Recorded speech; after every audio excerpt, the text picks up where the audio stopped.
எகிப்தின் கீசா பிரமிடுகளை விட 3 மடங்கு அதிக கட்டுமான கற்களை கொண்டு உருவான ஒரு இந்திய அதிசயம் பற்றி உங்களுக்கு தெரியுமா?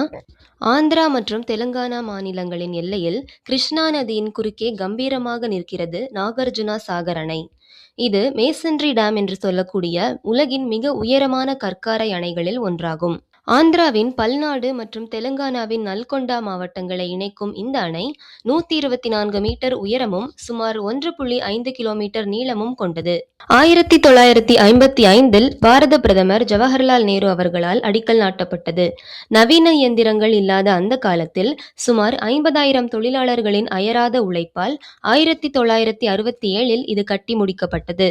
இந்த அணையில் அமைந்துள்ள 26 பிரம்மாண்டமான மதகுகள் ஆசியாவிலேயே மிகப்பெரிய பாசன கட்டமைப்புகளில் ஒன்றாக இதை கருதச் செய்கிறது.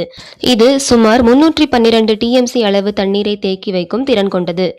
அணையின் நீர்த்தேக்கத்தின் நடுவே அமைந்துள்ள நாகார்ஜுனா கொண்டா தீவு அருங்காட்சியகம் உலகிலேயே தனித்துவமானது. அணை கட்டும் போது மூழ்கிய 2ஆம் நூற்றாண்டைச் சேர்ந்த பௌத்த மத சின்னங்கள் இங்கு பாதுகாக்கப்படுகின்றன.